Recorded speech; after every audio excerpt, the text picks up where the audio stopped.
Wolfpack, what's going on? It's your boy, the Wolf of Roto Street, RotoStreetJournal.com. We breed and feed you fantasy wolves here, looking at your week 3 usage recap, getting into all your risers and fallers based on all the important snap counts, usage trends, depth chart movement, player explosions, all that good stuff we're going to dive into and tell you what you need to know from week 3. So come on in, Wolfpack. We're going to definitely give you everything you need. And I want to make sure to pump right at the top. We're going to have a buy low, sell high, trade value chart. All that great stuff comes right at rotostreetjournal.com. Again, you can find all that great content. And for the first time ever, this is presented by Prediction Strike, the first ever sports stock market to do it. These guys are a great way to take this advice from this stream, from the trade value chart, from the expected fantasy points, all the great stuff we're doing, and make some actual money investing in the different players. In future streams, you'll hear us go more into their player prices, things of that nature, but I wanted to get them on your radar now. It's an awesome company, great app that I suggest every single one of you checks out because it's very, very user-friendly, and you can make some real money. I already have cleaning up after 1 week on there. So check that out. Prediction Strike will reference them throughout this show. But let's get on in to every meaningful stat, every meaningful usage trend from week 3. Starting at quarterback, and there's not a ton of quarterbacks, usually every week, but especially this week, there's not a ton of guys to dive into. But I did have to mention Justin Herbert exploding, finally, the guy that you thought you were going to get throughout this year. 281 and 4 touchdowns, coming in a 30-24 shocking week 3 win over the Chiefs. He also rushed for 18 yards on 4 carries. You don't really care about that. You care about the TDs. You care about the 38 pass attempts. You care about the fact that they went toe-to-toe with the Chiefs and actually took them down. This offense is looking great under Joe Lombardi. We hadn't had that explosion for Herbert quite yet. This is what we were all looking for. Awesome to see. Similarly, Josh Allen also exploding. 43 pass attempt, completing 32 of them for 358, 4 TDs, no picks. Also adding a touchdown on the ground. A beastly 35-point fantasy day for Josh Allen. Right back there, rest of season-wise, in your top 3 quarterbacks because of games like this. And that's against a Washington defense that's supposed to be pretty stiff against all the positions. Intriguing usage, intriguing, promising trend there for Josh Allen. Meanwhile, the other quarterbacks, big faller here, Justin Fields. Thought he was going to be a cheat code. Now, he's made of the stuff of cheat codes. Again, the 4.46 speed, the fastest 40 time among QBs of all time, besides RG3, and of course, Michael Vick. So yeah, he's got the Konami upside. He's got the cannon arm, the deep accuracy, all that good stuff. He should be a fantasy cheat code. But you also do need the play calling. And I'm not going to sit here and say it was all perfect for Justin Fields. He would have been better with the right play caller this week. But Matt Nagy is a moron. He did not use this guy at all as a runner, didn't roll him out, get him moving in his legs, and ultimately an embarrassing 68 yards on the passing, 12 yards on the ground. Just pathetic performance from Justin Fields, killing owners who, myself included, I recommended people start him. He did awful. I started him, did awful. Ruined some weeks for me wherever I used him. I still think it's worth stashing. Maybe. I don't know if I have faith in Nagy. I have faith in Justin Fields long-term, certainly in Dynasty. But this year, if Matt Nagy's not going to play to his strengths, it almost seemed like he wanted to prove that Justin Fields wasn't the right call to start early on. I don't know. It was a pathetic game plan, a pathetic performance.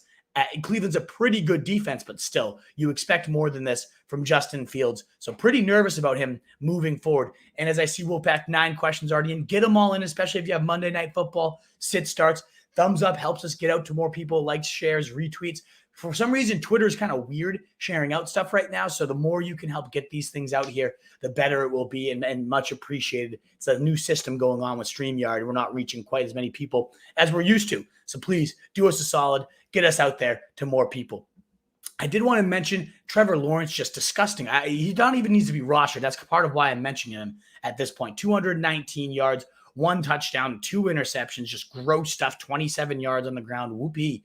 Awful garbage stuff. Just cut the guy if you were hanging on to him. I don't know why you would have been at this point, but useless performances. Even worse, we were down on him entering the year. We're like -8 ECR. He's even worse than we were expecting, being so low. In fact, I'd almost rather own Taylor Heineke of the Washington football team. Yeah, only 212 yards, 2 TDs, but he did add a touchdown on the ground. He loves to dive for that pylon. He's fantastic in the red zone when he gets in there. And so I'm talking more deep league, like 2 QB leagues. He's surrounded by playmakers, though. You saw it on the Gibson 70-yard touchdown. You got Terry McLaurin. You got some beasts around this guy. So when he gets easy matchups like week 4 against the Falcons, this guy can do some damage. He can do some fantasy magic here. So I like Taylor Heinicke as a potential add. We'll dive into waiver wires again tomorrow at 7 p.m. He's certainly going to be one of my favorite quarterbacks, despite a nondescript performance. And then other than that, Kirk Cousins, just again, steady, safe, 323 yards, 3 touchdowns. They did all come in the first half, but still, the guy's a beast. He's averaging nearly 40 pass attempts per game. It's up from last year because the defense is continuing to get worse and worse. Derek Carr also has now thrown for 300-plus yards in 7 straight games dating back to last year. He leads the NFL in passing right now. Who never imagined in a million years if you guessed who's leading the league in passing would be Derek Carr. But the guy is slinging it. He's going deep. At this point, 15-plus yard throws. He leads the NFL in those. So this isn't the same old conservative Raiders attack that was just gross and ugly to be a part of. He's pushing it downfield and making fantasy magic happen. So I really like that for Derek Carr. Moving forward now to running back risers. Got to say, Saquon Barkley, we mentioned him as a buy low last week on this show and throughout the week. I hope you did it. Yes, I get it. 16 carries, 51 yards, not the best, most efficient performance. Did score on the ground. What I also love to see, though, the receiving uptick. 6 receptions, 43 yards. He played 86% of the snaps, 80% route participation, 16 of the 19 carries, 7 targets. That was over 20% target share. You love to see all that. He's rounding into form. The more and more he trusts that knee, gains that explosiveness, the more these games with this type of usage are going to get back to the Saquon of old, especially with Daniel Jones. Again, the Giants continue to blow games. They continue to suck, but Daniel Jones does look a bit better from years past. I am so intrigued by Saquon Barkley, and I still think, at 50, a good game, 18 fantasy points, that might be the floor at this point. So I really think you should be hammering this guy more on the buy low. What about James Robinson? 15 times, rush attempts, 88 yards, 1 TD. A big bounce back performance from this guy, given how crappy his year has been. He hauls in all 6 of his targets for 46 yards as well. That was the most intriguing part of this, seeing 19% target share. If he's going to be involved like that when they're trailing, and news break, they're going to be trailing pretty much every single game they're in, this awful, awful Jaguars team. So I really liked to see that promising usage. James Robinson has been a top 5 in yards per carry yet again this year. He's been efficient, just like he was last year. The usage just wasn't lining up. I guess the one concern is he did drop from an 84.6% rushing share to 65.2 this week. Still, though, very promising performance. The fact that it wasn't just game flowed out and that he was seeing so much receiving work is exactly what you want. I think he's a solid high-end RB2. Not high-end, maybe getting a little aggressive there, but he's rising big time on the rest of the season, big board. Aaron Jones, and remember, some of this is Aaron Jones is already number 3 on the big board. He's not rising that much, but I'm just going to give you some stats that are important and show you why he's up there. 19 carries, bam, 82 yards, 149 yards over these last 2 weeks. The guy's killing it. Now, he only had 1 TD after scoring 4 last week, so what a disappointment. I only had 2 targets for 14 yards, but just such a nice floor baked into Aaron Jones moving forward, seeing a ton of the routes compared to last year when Jamal Williams would steal a ton of those. So very intriguing, but more intriguing as a receiver at the running back position, leading the NFL in week 3 targets. Najee Harris, 19 freaking looks. You kidding? Now, he doesn't look amazing. In fact, he's sub 60 at receiving grade from PFF. I don't care if he's getting this much work. It calls in 14 of them for 102 receiving yards. Just bananas performance. Yes, it was the perfect storm. No Deontay Johnson, no Juju getting hurt so early. It's just incredible to see that this guy could be such a magnet for this type of workload. Looking at inefficient, 14 carries, 40 yards, didn't find the end zone. So there are concerns here. And I might even recommend, dare I say, Salvis. You can hammer. This guy just saw 19, targets. My God, he's an every down just monster. And he is. He's an every downer. Monster might be a stretch, though, because he doesn't look all that efficient with this volume. I don't think it continues to be quite as high as we're seeing right now, especially when Deontay Johnson returns, the target magnet the last couple of years. So I would be selling this performance, to be honest, but still encouraging. If you own him and you don't feel like moving him, you love to see this type of involvement from Najee Harris. It is actually the second highest target total from a running back, courtesy J.J. Zacharyson on this one. since targets became recorded in 1992. Kamara had 20 target game once in 2018, 32.8% target share. That's pretty wild stuff. You got to mention Clyde Edwards-Helaire on the running back risers list, though. Sure, he fumbled again. That was pretty frightening, but he still saw 17 carries, 100 yards, ultimately scored through the air, 9 yards and a TD on 2 catches. You'd think he would get sent right to the bench because he fumbled second in the quarter. It did get, Darrell Williams a little bit more involved, 19 touches for Clyde compared to 10 for Darrell Williams, 62% of the snaps for Clyde, 34% for Darrell. So he was a little more involved than weeks past, but still, we saw the best Helaire we've seen yet this year. The team, most importantly, did not turn him to the bench after this last fumble, and he had a good game. I mean, he had a solid, promising game, particularly scoring on that 10-yarder was nice to see him involved in the red zone on a screen like that. One of the bigger fallers, though, in my opinion, it has to be Jonathan Taylor, right? Yeah, he looked really good on his 10 carries, 64 yards. That's a nice yards per clip. 8-yard catch on 1 reception. The guy Taylor looks every bit as good as the guy we saw last year. So I don't want to say you got to plummet him down your rankings, right? But some definite concerns. Nyheim Hines had 56% of the snaps compared to 48% for Jonathan Taylor. He's still that susceptible to game flow. And this is without Marlon Mack being active. He was in healthy scratch this week. That might be a positive for Jonathan Taylor. One of the rare things you could take away as a positive, but he was outsnapped. More fantasy points also going to Nyheim Hines, 25 carries and a TD, 54 yards on 6 targets, 5 catches, and all of the red zone work. That's kind of the most concerning part was they took Taylor out after he's been struggling at the red zone. I wonder if this is a 1-week nightmare, but still, that's the biggest concern. You take out your stallion, this goal line hammer for Nyheim freaking Hines. Oh, God. Maybe a buy low, but to me, with Wentz's struggles, with the line being banged up and just not that great this year, I'm nervous on Taylor. I think this is the point where you see, what can I get for this guy and quote unquote sell low. I know you're not going to be getting what you paid preseason for, but you're going to be getting something because it's still Jonathan Taylor. And I'm not convinced that this is going to be a massive rebound at any point, despite loving this talent. Just mentioning that the Ravens running backs remain completely useless. Latavius Murray, 7 carries, led the way, 28 yards. Woo.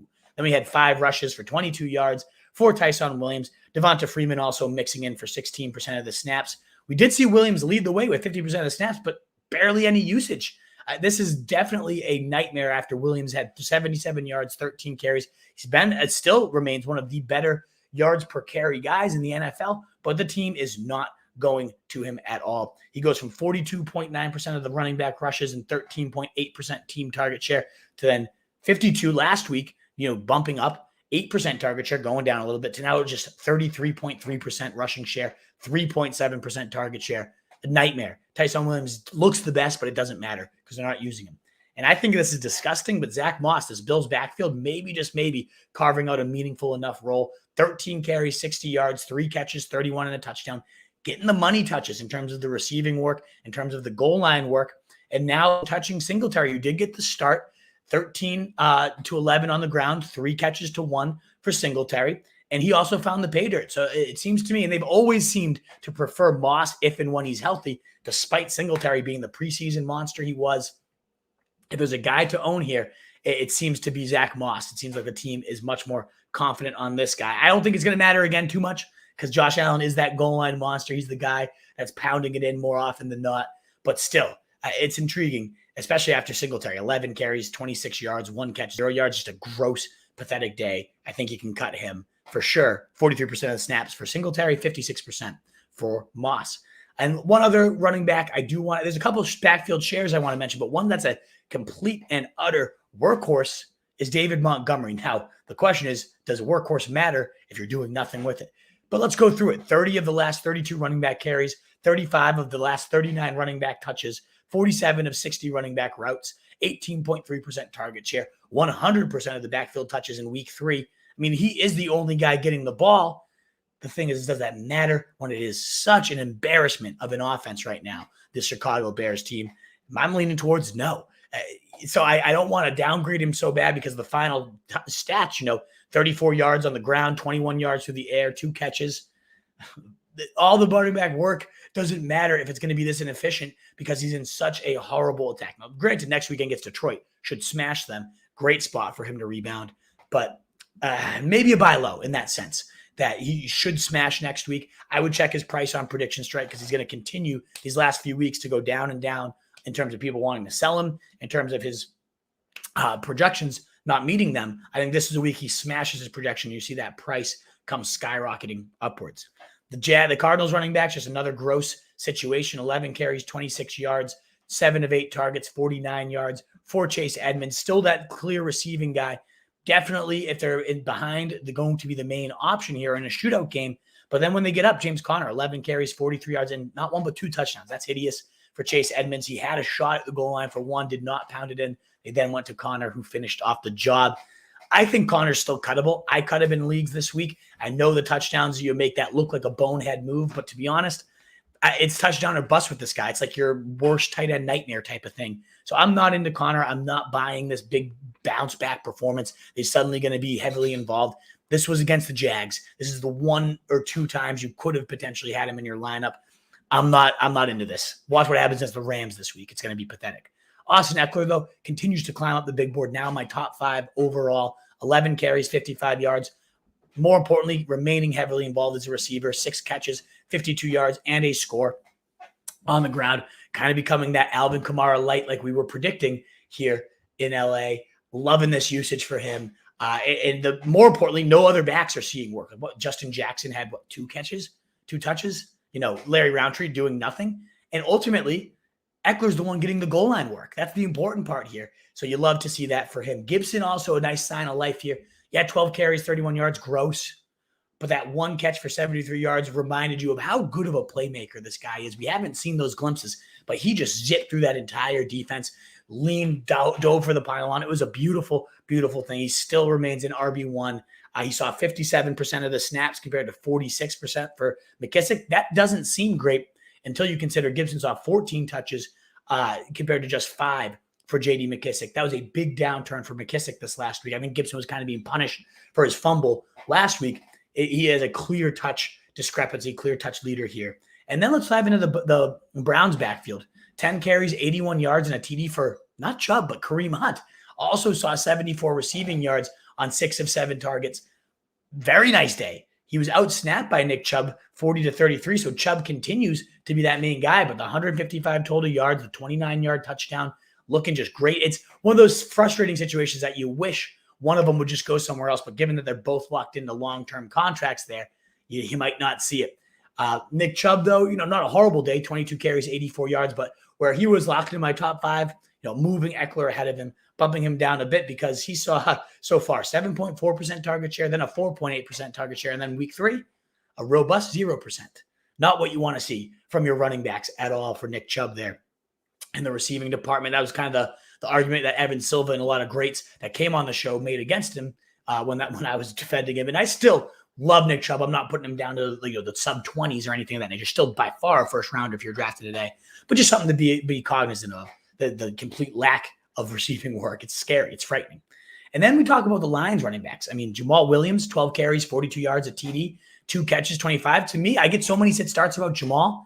I think we're at the point where he's a locked in on running back too. This offense funnels through the running back position and usually TJ Hawkinson, but he disappeared this last week. Yeah, Swift still having a great day, 47 yards, TD. More importantly, leading the team with 7 receptions and 60 yards through the air. He's still going to be their centerpiece, especially as a receiver, but Williams is a very good 1B here in this situation. It is interesting to note, though, Swift has more fantasy points per game right now than Nick Chubb. He's seen 23 targets compared to just 3 for Chubb. And that goes to show you, even though Swift only has 1 touchdown and Chubb has 3, that's important note there. With 3 times the TDs, Swift is still outscoring him in PPR leagues. So get that usage, not the TDs. I love Swift. I think he's a buy low because people see the timeshare. It sends them flying. 56% of snaps for Swift and 49 for Jamal Williams, almost near even, right? Swift is so damn good on the touches he gets. He's clearly the Kamara light there from Dan Campbell coming over from the Saints, just like we were just saying with Austin Eckler. Great to see for Swift moving forward. I think it's going to be huge for his value. And again, Jamal Williams locked in as a running back too. And now the backfield that I've been on all this time, I'm going to continue to victory lap. And this is one that if you went on Prediction Strike, you could be a rich man here. Cordarrelle Patterson has seen his prediction strike price go up 85.3% since I tweeted about him 3 weeks ago. I wish I had put more money onto him. He certainly helped me a little bit so far, but he is just skyrocketing in terms of his usage, his output. This week, he didn't find the end zone, but it was still very encouraging that he saw 7 carries for 20 yards. Not that important, but the 6 catches for 82. 28-yard screen in a key situation. They're dialing him up when it matters most right now. I think you can lock this guy in as an RB2 moving forward. I really like what you're seeing here from Cordarrelle Patterson. Comparatively, Davis did see more work, 12 carries for 50 yards, 4 receptions for 20 yards. He remains the more heavily involved guy, but let's look at these snap totals. Let's talk about some of these trends so far. Week 1, 75%, then 64%, then 60% snaps for Mike Davis, compared to Cordarrelle Patterson snaps, 33%, and now 42%. Now, it doesn't seem huge, but every little bit happens, matters with a running back as explosive as Cordarrelle Patterson. More importantly, however, is probably the usage shares, not just the snaps, but Cordarrelle goes from a 29.2% running back share, 6.1% of the targets, to then 38.9% in week 2, 12.8% target share, to even more sexy, 36.8% rushing share, 19.4% target share. Clear, heavy usage coming for Cordarrelle Patterson on a weekly basis. One of the best early season pickups you could have made. So hopefully you listened to me when I was talking to him. And again, one of the best investments, I think, on prediction strike, still too low, in my opinion.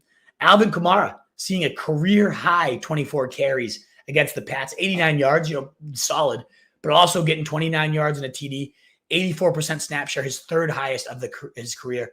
This guy is getting the workhorse role. Last week was so disappointing, and I kind of overreacted, knee-jerked. If the Saint offense is going to suck this bad, we have to bump him down. I was knee-jerking. It's Alvin Kamara in a role that he's never seen. Yeah, it's not going to be quite as efficient and sexy as when he had Drew Brees throwing to him, but even still, this type of workload is going to, when it's a talent that's good, going to yield quality results more often than it doesn't. So very encouraging usage for Alvin Kamara. And last 2 backfields I want to touch upon. Myles Gaskin did see by far the majority of the work. 6 targets, 3 catches, 9 yards, 13 carries, 65, a nice 5.0 yards per clip. Didn't find the end zone. That was just Malcolm Brown. But I guess what was encouraging was Salvon Ahmed did not see a single touch on offense. It's becoming more of a 2-headed backfield. That would be big for Gaskin's outlook as a fringe flex player.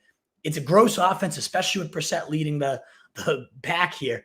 But even so, Gaskin in the better matchups could be a decent flex moving forward with that type of work.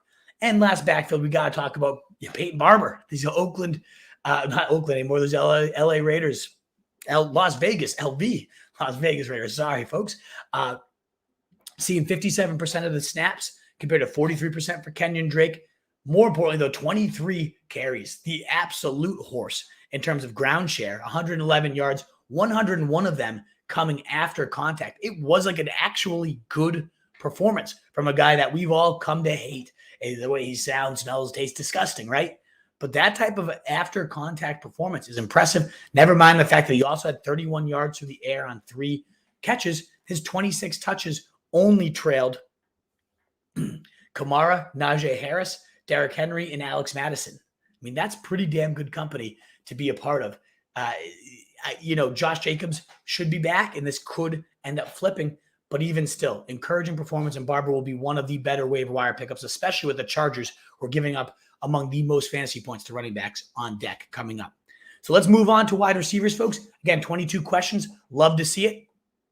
Get those thumbs up in, likes, shares, retweets, all that good stuff to help us grow. And again, reminder, Prediction Strike is presenting this show. You can see their logo up there at the top, and it's a great way to take this advice, make it more actionable, make some real money off some of these trends that we're seeing here, this usage report that we're diving into. But let's talk about wide receivers. And I just want to go down the list of the wide receiver target leaders here. And just to further the argument of why you need to go running backs early. Devontae Adams, 18. Okay, first rounder. That was a no-brainer. We knew it. Chase Claypool, 15 targets. Jacoby Myers, 14 targets. Cole Beasley, 13 targets. Jalen Waddle, 13 targets. Cooper Kupp, 12 targets and the most fantasy points. besides Mike Williams this week, another beast we're going to talk about. DJ Moore, 12 targets. Keenan Allen, 12 targets. Mike Gesicki, 12 targets. Tight end, okay.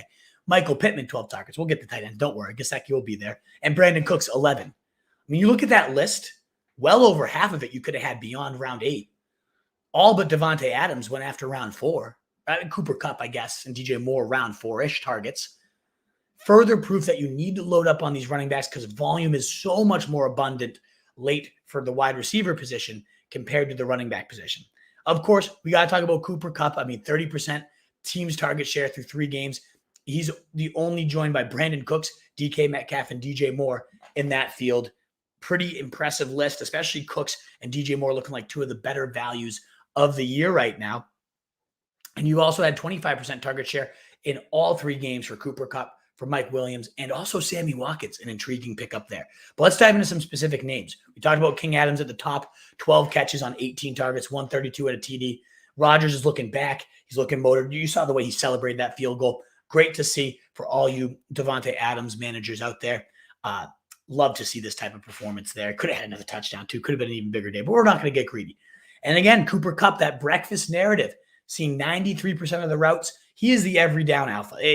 There was no question. We've been saying that since week 1, the way he was used, the fact that he had breakfast every day, the Breakfast Club narrative might be my favorite of all. And it's clear it's worked out. Him and Stafford have an insane rapport. One of those guys that if you had invested in the preseason on Prediction Strike, your money would be going through the roof with him. He is a monster. The wide receiver 1 in fantasy football, another 2-touchdown day. Great performance here from Cooper Kupp. But what this is kind of segueing into is what is going on with Robert Woods. He's now ranked the wide receiver 46, wide receiver 44, and wide receiver 61 through these last opening 3 weeks. Most people, and admittedly and embarrassingly, myself included, were taking Robert Woods ahead of Cooper Kupp this preseason. I don't know that he's a buy low. I know a lot of people are emphasizing this guy as a buy low. I get it. He's one of these steadier fantasy products of the last 4 seasons, but it seems like this offense, especially with Stafford, just seems completely different with Robert Woods' usage. In fact, we saw more fantasy points from Van Jefferson, and then of course Deshaun Jackson also getting deep for 120 and a TD. It's other than Cooper Kupp, I think it's going to be tough to trust Woods on a weekly basis. I hope I'm wrong. I hope he rebounds because I own him almost everywhere. But damn, I'd be looking so pretty in a lot of best balls if I had changed that Robert Woods share to Cooper Kupp. I would do anything to be able to do that.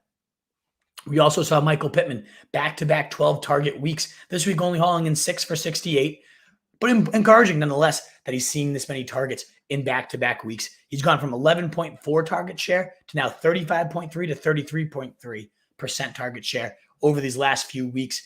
It continues to be a huge opportunity with T.Y. Hilton gone, and I imagine this will continue even when he comes back. Rondale Moore, the sweetheart, the darling of last week's waiver wire, someone I was printing out to go get. Very discouraging to see just 1 target, 1 yard. Oh, God, couldn't be worse than that. We saw A.J. Green, 5 catches, 112. Christian Kirk, 7 for 104. It's going to be tough to project this offense from a week-to-week basis. It was looking like they had like 8 plays in the book dialed up for more on a week-to-week basis, but maybe not. I would rather have Christian Kirk at this point than Rondale Moore for the rest of the season. The big board reflects that. He's got way more air yards and end zone targets. Yeah, I get Rondale, future in Dynasty, one of the best stashes you could have. He still looks electric, but you're going to get games like this where he completely disappears. So very discouraging. Meanwhile, DeAndre Hopkins, am I freaking out? No. 3 catches on 6 targets, 21 yards. They didn't need him. It was the Jags. He's banged up. They kind of let this guy have a breather, even though he played most of the snaps. Let's not get him hit. Let's not get him hurt. Let's keep him going.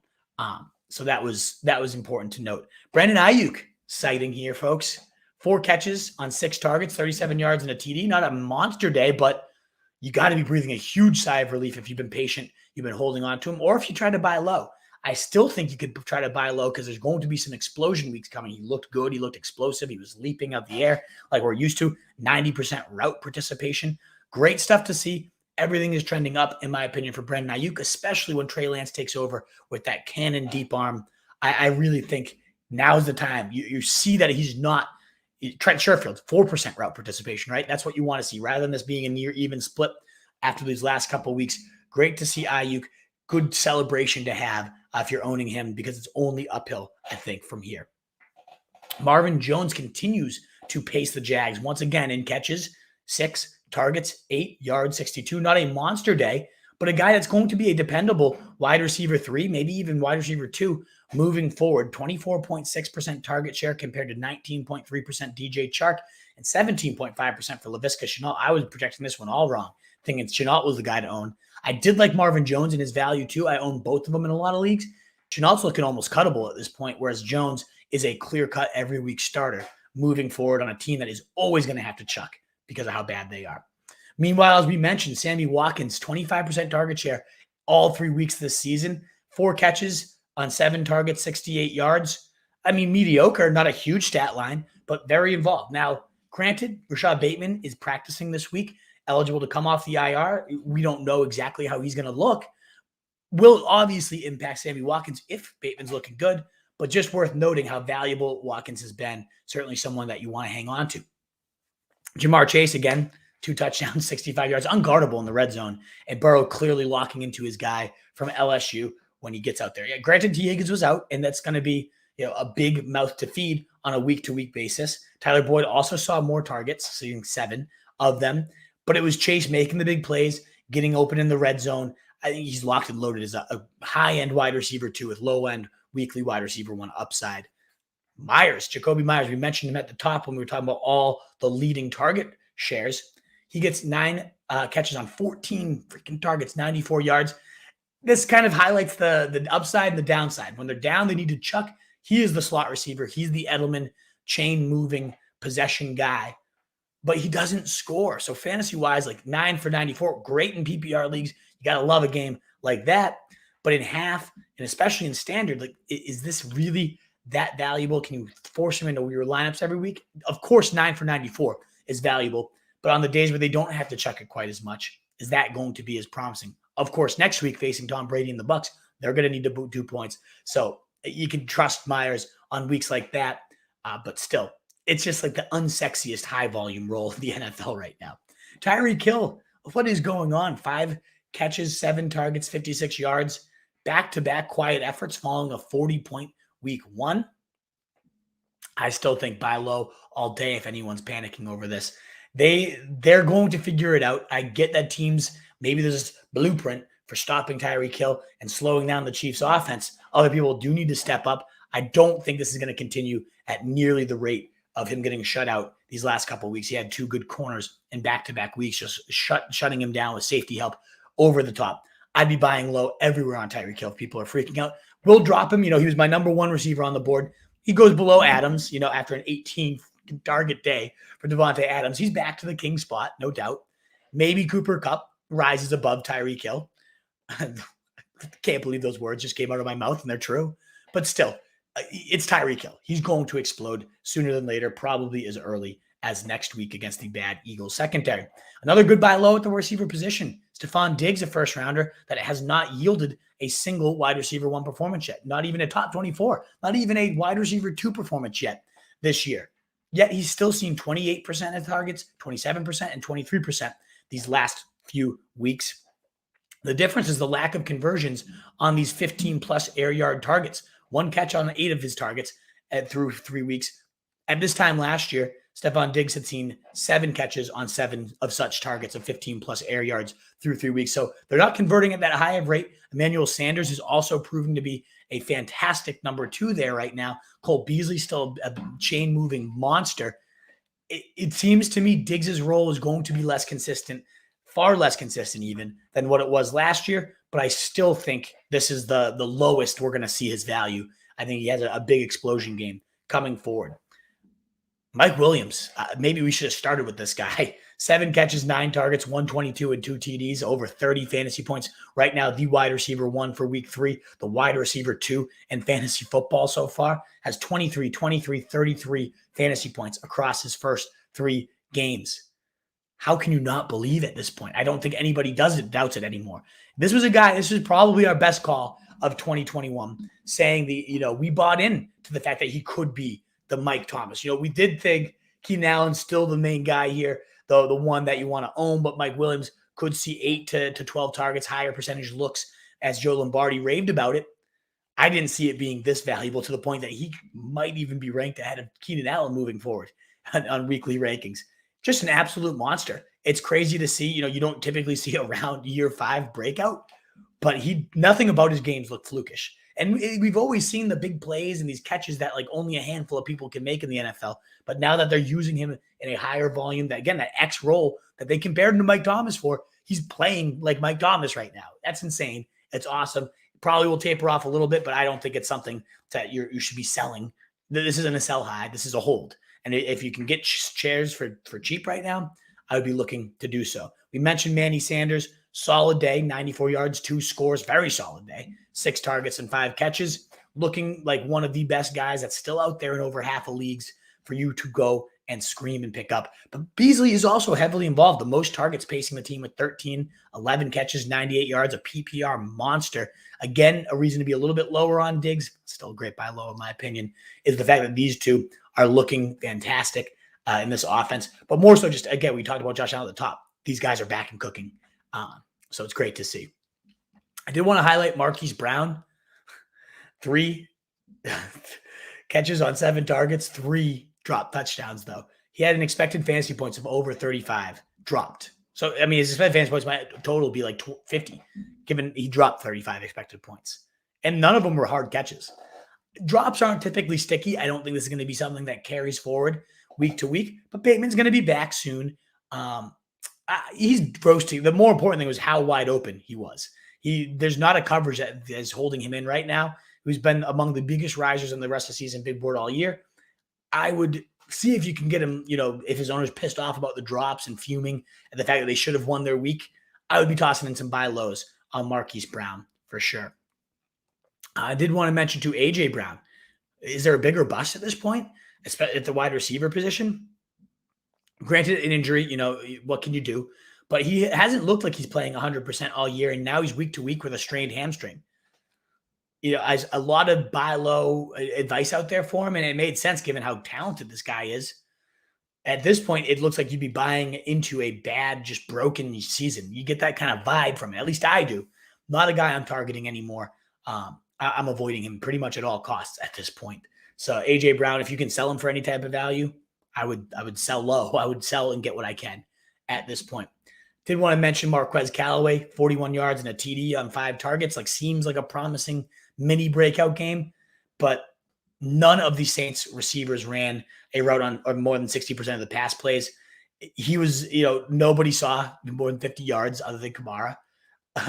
It's just a gross situation. The touchdown was like one of the flukiest, should have been picked off, gross throws from Jameis Winston. So I'm not buying that. Didn't love what I saw over there from Marquez Callaway. So I'll be selling that performance for sure.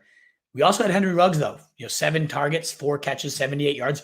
What I really liked, aligning in the backfield. Getting peppered downfield, hauling in a 16-yard catch and run, going over people. He's looking more complete. This is a guy that's coming along as a wide receiver here. And yeah, Bryan Edwards, 89 yards, it led the team. Ruggs and Darren Waller paced the team with targets. And Ruggs had more yards than him. So a little bit of a concern for Waller moving forward, the fact that these guys are looking as good as they are. And I think Ruggs has some promising wide receiver 3 appeal moving forward. Target hog, though, Jalen Waddle. 13 targets, 12 catches, 58 yards. Disgusting efficiency, useless in that sense. But the 13 targets is what you're drawn to, especially because Will Fuller was playing this game. Now, granted, Jacoby Brissett's the QB. I don't think that, you got to look at Tua's games and all that stuff. But the fact that they were dialing him up as much, even with Fuller, even with Parker active, was very encouraging. So I think he's got to be in your lineups every single week moving forward, given the workload that Jalen Waddle is seeing. Guy that you could bench him for, or bench, for Jalen Waddle, rather, a guy that I don't really want to play. I guess he gets Detroit this week, but holy crap, Allen Robinson, what is happening here? 2 catches, 27 yards. What an awful 3rd-round pick right now. I was all in. I thought this guy was, he hasn't finished below the wide receiver 8 since he's been in Chicago. Now he's supposed to get the best quarterback of his career, whether it's Dalton, whether it's Fields. Now I'm sitting here begging it was Trubisky throwing him the rock, chucking it up, and making sure this guy got fed. I guess he has a 25.3% target share, but similar to Montgomery, does it matter in an offense that is as anemic and pathetic as the Bears right now. 47 total yards of offense. Just disgusting. 6 completions on the afternoon. I don't think you can trust him until we see any type of life from this attack. One of the biggest fallers moving forward. He hasn't finished above the wide receiver 49 in a single week. Just embarrassing, disgusting. And on that note, Darnell Mooney, 1 catch, 9 yards. He can't be started. He had a 48. He drew some nice pass interference to drive them. That's the biggest play they had all day. It was a pass interference. But still, maybe cuttable at this point, Darnell Mooney, given how bad this offense looks. If you cut him, maybe you look at Colin Johnson. 4 catches, 51 yards, given the injuries to Sterling Shepard and Darius Slayton and Kenny Golladay and Evan Ingram being banged up. Colin Johnson, who was kind of a darling over there with the Jags, big body, looking solid. He might end up being their leading target these next couple of weeks if those injuries persist. So I wanted to shout him out. He'll be featured on the waiver wire show. Another target hog, though, second in wide receiver targets this week was Chase Claypool, 15 of them. Again, Deontay Johnson out. Juju lifted, leaving very early. It was all Harris, 19 targets, and Claypool, 15. He hauls in 9 of them for 96 yards. So it wasn't like that great. You see 15 targets, you should probably have a better day than this. He also got hurt. He was limping around a bit, but worthwhile, in terms of bumping up that value if these guys remain hurt is something to consider for sure. One guy I probably should have started with at the top is Odell Beckham. Only played 64% of the snaps, but he still put up 9 targets, almost a 30% target share, 5 catches, 77 yards, and more importantly, just passing the eyeball test. Looking fantastic. A guy that I would be going out to get every single place I could. He looks like he's ready for another one of those 150, 2 TD days exploding in the near future. I would lock him into my lineups moving forward. I think the snaps, again, he did this damage on only 64% of the snaps. I think moving forward, we see those numbers continue to climb, as will the stats following them. So I love that performance. Last but not least, last and least, KJ Osborne, 26 yards, 2 targets, getting outplayed and out-targeted by Tyler freaking Conklin. Ugh, embarrassing. Let's wrap up with a handful of tight ends, just 5 guys I want to breeze through real quick, and then we're on to your 36 questions. I'd like to get to 50 or so in that mailbag, so get them on in, Wolfpack. We'll get to all of those. Again, your likes, shares, retweets are so appreciated because I don't know what's going on with Twitter, but it's not sharing this out anymore. So any help there, getting us found by more people would be greatly appreciated. Let's go on to these tight ends and wrap these up quickly so we can get to your questions. Mark Andrews, 5 catches on 7 targets, so 109 yards. Nice to see him go from 17% target share to 20% to now 25.9% across these last few weeks. 41-yarder, nice deep gash down the seams there. Great to see this guy evolving back to that wide receiver 1 upside that we're so used to seeing from him every week. Meanwhile, Adam Trotman, no catches week 3. I don't know why people are still holding on to him. It makes no sense to me. More concerning, though, Kyle Pitts. This guy, the phenom product that could never be stopped. No one was going to be better. He's going to smash the rookie receiving yardage, right? 35 yards on 2 catches. Woo. A complete afterthought in this awful Falcons attack. I'm worried. I am very worried. There's a lot of tight ends I'd rather have than Kyle Pitts at this point. Maybe he'll, it's a rookie tight end. We know how hard it is for rookie tight ends to translate, especially immediately. But this guy was supposed to be the athletic freak to supersede that. He just doesn't have the QB play or the play calling to do it right now. And he just hasn't been doing anything that promising himself. We just keep making excuses for him. I'm not anymore. Dawson Knox, 4 catches, 5 targets, 49 and a TD. Quality tight end pickup. Touchdowns in 2 of his 3 games so far. I think that continues. They were working on that rapport all offseason. Nice to see Kittle, 9 targets, 7 catches, 92 yards. Welcome to the 2021 season, George Kittle. Great stuff. After he'd only seen 17 yards on 4 catches last week. Hasn't found the end zone, and that's kind of the par for the course for him. He's only scored 5 touchdowns across his career, but it's nice to see the target share bump up, the route participation bump up, all good stuff, especially against Mike Gesicki. That's a guy that leaped into the equation. 0 in week 1, now back up to 12 targets, 10 catches, 86 yards in that overtime game. A big, humongous 4th and 20, caught a 27-yarder to move the chains and get them close to tie the game. Ultimately, they didn't win it because of him. Not because of him, but they didn't. The Raiders got the ball back and ended up scoring again. But the Dolphins, do you sell it at this point with Jalen Waddle seeing 13 targets with Fuller rounding into shape? Maybe, but at this point, what tight ends are out there that's seeing 12 target days? Jacoby Brissett loves him for however long he's going to be the QB. We did see a huge game, as we mentioned, with Osborne from Tyler Conklin. 8 targets, 7 catches, 70 and a TD. I think it's going to be, one or the other every week's going to have a decent day, and you're never going to know who it is. So it's a pretty big headache. But at this point at tight ends, there's only about 8 to 10 guys that are weekly more dependable than something of that nature. So Conklin at least worth a pickup if you're tight end needy. Tyler Higbee back after a pathetic, paltry 1 catch, 8-yard week 2. He sees 5 targets, 40 yards, and a score. Back to Stafford's boy, back to our hearts. And last but not least, a big trade, huge trade. Dan Arnold going to the Jags. Some usage actually available there for him. There's really no tight end to write home about there. He is athletic, could easily carve out a role. This also opens the door for maybe Tommy Tremble. He scored on a 7-yard rushing touchdown, had a 30-yard catch as well. And a team that's devoid of their weapons right now not devoid of weaponry. They have tons of great receivers, but Christian McCaffrey, big target share opened up by him. And Ian Rapsheet, Matt Rule said Tommy Tremble was this year's Jeremy Chin in terms of just an insane value they weren't expecting, and that's going to break out in a huge way. Getting the right praise from the right people and showing up pretty big this last week. So just important to note there. Alrighty, Wolfpack. In terms of injuries, we'll just rip through the fact that Quentin Nelson, day-to-day with an ankle injury, that's better than what it was looking like. Juju Smith-Schuster, also day-to-day with some bruised ribs. He's always typically guts these out. James White left with a hip injury. It did not look good. It seems like the IR is the most likely spot for him to miss multiple weeks, potentially cuttable at that. A.J. Brown, week to week, as we said at the top, with his hamstring, just a nightmare season for this guy, looking more and more like one of the bigger busts, while Julio Jones is going to have to rise pretty big in the rest of the season, big board, in his absence. Right as Shepard becomes the target hog, his hamstring falters on him, as did Darius Slayton. Both were ruled out. Colin Johnson might be the actionable move there. We'll find out tomorrow on the waiver wire show. Rob Gronkowski also did leave the game, but did return. It had an okay 55 yards or so. Not the 2 touchdown days we've become used to at this point, but good to see that he was back on the field. Yeah, Bateman returning to practice this week. Well worth the stash. He's out there in 14% of leagues right now. Certainly, especially if you have the IR spot. Go get this guy, stash him until he's activated, and let's see what he does. This offense is throwing the ball much better than they have in years past. McCaffrey, the biggest injury of the week. He won't be on injured reserve, though. That's huge news. Looked like it could be anything from a grade 1, like 3 to 4 week injury, to a grade 2, 6 to 8, and we get the fact that it's less than a grade 1. So that's great. Maybe misses 2 weeks or so, but the fact that they didn't put him on the IR is great to know.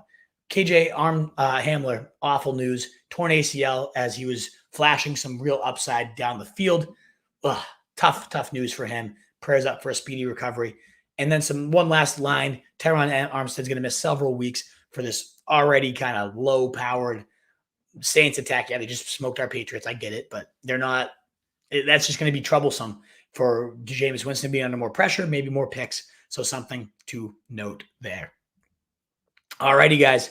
Let's dive on in to your questions. Again, this show is presented by Prediction Strike, the world's first sports stock exchange. You're listening to this show. You love sports. You're getting all the stats you need to know, the usage trends. So go check all these guys out at predictionstrike.com, where they have an iOS app. Start making some money off these trends. Use our trade value chart, our buy low, sell high, all at rotostreetjournal.com to get there. And again, just the thumbs up button will help us get out to more people as we get to your questions. What up, Mitch Chavez? What up, Charlie Preble? Great to see you guys. Thank you, Mitch. I did have a great weekend. It was absolutely awesome. Celebrate my guy Doyle. Seeing all my college buddies. I appreciate it. Let's fucking go. Di Lorenzo, I agree. Great cookies today, by the way. Giuseppe, Wolf, need this win. Just need Miles Sanders to get 12 points. It's half PPR. I think you got a really, really good shot there, Giuseppe. It's a good matchup against Dallas. Don't want to promise it to you, but I think he finds the end zone at least once, if not twice. Starting Sermon, Carter, and Davis, I only lost by 20 thanks to Michael Williams. He's a beast. So, Schneider, I know that's a disappointing performance, but the fact that you have Mike Williams should hopefully soften that blow. Great weekend of football. Double win for my man Seamus. I love to hear it. Cooper can get a few points. Oh, well, he's prone to disappearing and getting hurt. So, knock on that wood, Seamus. Don't premature pick your wins here. But you should be able to get that from Cooper. But sadly, you can go from 16 targets one day to disappearing the next. So knock on that wood, Seamus. Mitch Najee, Allen, Adams were huge. They absolutely were. What a big team for you. Nagy can absolutely go into the trash can, Mike Clay. I absolutely hate him for what he did to Justin Fields. Would you trade for Julio? For Herbert, I have CD, Deontay, Johnson, Ayuk. I don't think so, Preble. And unless you're really desperate, if it's a 2 QB league, maybe. But Julio, especially with A.J. Brown going to be week to week now, less exciting to get Herbert for him. I think Julio could be a target monster these next few weeks. Can't wait. I agree 100%, Mike Clay, for Trey to take over. Jimmy, those 49ers are going to be unstoppable. He must just be a little bit too green for not putting him in yet because that offense is going to hum when he gets in there. I can't wait to see it. You need Lamb to go nuclear. How nuclear, brother? How much do you need? Let me know. You might be able to get that, though. What up, Dylan? Great to see you. Up 30. You have Hurts left. Your opponent has Zeke and Sanders. You should be good. Absolutely. I'd give that like a 95% to 5% chance of you winning. So good luck tonight. I hope you get it. Steelers offense may be bottom 5 in football. Najee getting that McKissick check down. Yeah, and that's like the curse and the blessing here, right? He's going to get that low, just upside volume, but it's volume. And volume is volume is volume. It's gross. It's fast food. In this scenario, it is going to suck the fact that these touchdowns aren't going to happen very often for this guy, though. Big Ben just looks atrocious. So it was like a positive in that sense and a negative in that sense, too. Hassan, double-edged sword, as we like to say. You did call that CEH, and especially Mitch, after he fumbled it again, I was shocked they stayed with him, to be honest. I was terrified that we wouldn't see him again. So, yeah. John, at what point does Javonte take over? The fumble has to send him back. It does. Very unfortunate to see. And that was one of the bigger concerns coming in with him. I don't think it will send him back too much. But, yeah, especially after he looked so good with the early touchdown and he breaking tackles at a ridiculous rate. Too bad to see. I'll give it another 3-4 weeks till we really see a breakout. What's up, Wolf? Good to see you, Ben. Hope the weekend is awesome. Is Mike Williams a sell high candidate? No. I think he keeps this up. I have seen no reason to doubt this. They talked about him being the Michael Thomas role. He's thriving in the Michael Thomas role. He's going to continue doing so all year. Great you have Ayuk stash, but no, unless you can get a king's ransom for Mike Williams, and I don't think you can. I don't think people are going to believe it, but you should. I'd be buying low. I'd be trying to get him from people. I still think people are going to disrespect what he's been doing. Would you trade Renfro for Hines in a PPR, especially if you need the running back? Yeah, I can't see myself ever putting Renfro in there. Dylan Adams, it depends on if you need a receiver. So, yeah, it especially depends on your needs. But, yes, I would go for Renfro. I would go for Hines. My running backs are Chubb, Gibson, Javonte, Latavius. Wide receivers are AJB, Keenan, Boyd, Renfro, MT, and Cephas. Well, that makes it tricky because AJB, you're probably going to be out for a while. To me, I think your running backs might be your strength there. Love me some Mike Williams. I sure do as well, Adrian. He has been an absolute monster all year. Rico Baptiste. Thoughts on Gainwell? Explosive talent. Gets a lot of the inside the 20 work. So useful guy, especially if anything ever happened to Miles Sanders. He's the classic guy like tonight. If you have somebody that's hurt or a useless performer on your bench and you just want to cut and stash, like if Gainwell's out there, one of the perfect guys to just stash before the game tonight in case some tragedy befalls. Chuba Hubbard on Thursday, that type of, potential upside to leap for the next few weeks. So I would be stashing him everywhere if you had trash to cut. Rico Baptiste. Berkey. Should I trade A-Rob and Gibson for Hopkins and Jacobs? Jacobs is useless. I would like to move at A-Rob. I don't think he's a buy low. I think if you can get something for him, you do it. But I don't like Jacobs at all. Like, he's useless to me. So you're essentially doing A-Rob and Gibson for Hopkins, and that's just a little too much, in my opinion. Yeah, he finds the end zone, Michael Schneider. If Myers does, he's going to be a monster. Zach Wilson needs to take a leaf out of the Breakfast Club narrative. Yeah, just exactly. Anybody, right, Twin? Seriously. Go have some breakfast with Elijah Moore for my shares and everything I own with him. The Breakfast Club narrative is one of my favorites. Landon Evan, thoughts on Bateman? Worth stashing, absolutely. Was compared to Stephon Diggs, a type of possession receiver they don't really have right now. We'll see if he actually lives up to that. I wouldn't be shocked in a low-volume pass attack if he's just not consistent enough for you to ever really depend on. But if you have something to cut, yes, absolutely stash it. You need 40 from Hurts, Denny Jennings. That's a lot, my man. I don't know if you're going to be getting that. 400 passing, 100. Yeah, you're wishful thinking, brother. The Cowboys do suck. Hey, Jeremiah, I love this. I love you guys' rivalry in the comments. It's one of my favorite things every week. Hurts ain't doing nothing. This will be the Zeke coming out party. I love it. Just keep going back and forth, please, for me. What do I do with Trey Sermon in the end? Got the touchdown, led the way, but Kyle Juszczyk seeing almost half, his similar workload is pretty scary. I think you hold though. Let's see what happens.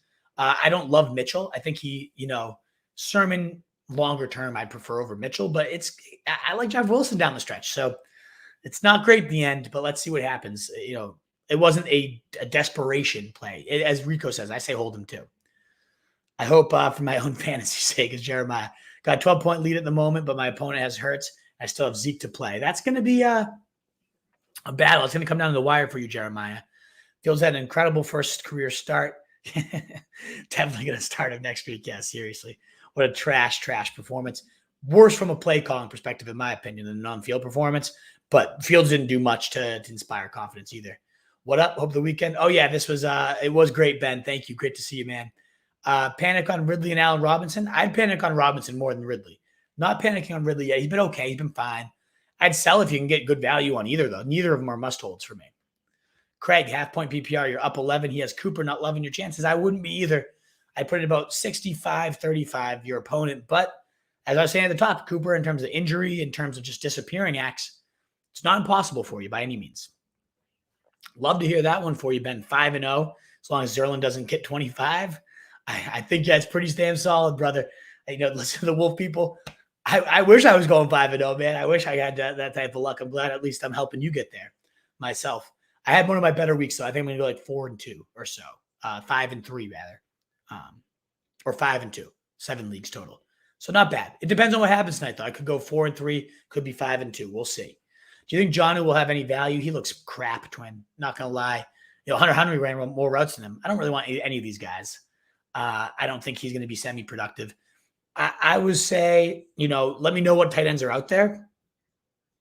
There's not much. It's after the top 8 to 10, but maybe Conklin, those 7 catches for 70 yards, maybe that's something. But yeah, it's not a position. I've seen Gesicki cut in a lot of places. Dawson Knox, we talked about. If you're just going for a touchdown or bust, like go for the guy in the Bills offense that scored 2 out of 3 games. Those are a couple of names for you, twin. Got wide receiver problems, Jeremiah. You start 3 and you got Corey Davis, Allen Robinson, Scary Terry. Ooh, shouldn't be as big of a problem as it is, but that is not looking great. Any wide receivers you'd be targeting on waiver wire? I don't know off the top of my head, Jeremiah. I got my show tomorrow, as you know, my man. So tune in at 7 p.m. tomorrow, and I'll give you some better waiver wire advice at the wide receiver position. I'm about 32 points against CD and Zeke. Projected to be 0.2 head-to-head finish. Yeah, that's going to be a close one, DiLorenzo. I'd put that right around 50-50 there for sure. Ruggs, Renfro, MVS. I'd rather own Ruggs there, Jeremiah, a higher upside, in my opinion. But any of those guys are intriguing in my things. You need like 30. I forget what that's for, Preble. My bad. There's a lot of questions here. I can't remember your question from 40 ago. Sorry for the double up. You're all good, Ben. I know you didn't do that on purpose. You're good. Go Birds. Yes, Mike Clay. Go Birds. I don't really care, to be honest. But I like you, so I'll root for your team. But I love Jeremiah, too. So I just want a good game. I want fantasy points for my players. That's all I care about today. Do you work on any Dynasty content? I've really enjoyed your stuff here the last few weeks. So, Twin, I'm getting into it. We just started our first Dynasty League for Rotor Street, but I can't sit here and say I'm an expert by any means. I have a Dynasty big board that I have not been good about updating. There's just way too much redraft need and questions we get from week to week. But this offseason, I'm going to really hit the Dynasty hard and try to get going on that. Down 5, have Dak. He has Devonta. That'll be a battle, but I like your chances there, Mike Clay. I put that like 70-30. Every time Dak gets sacked, I'm doing a shot of tequila. I already took off work. I love it, Denny. Good stuff. Great mindset. You're a legend. Wolfpack legend. Denny James, think of me and laugh every time Dak gets sacked. I love it. I love the interactions between all you guys.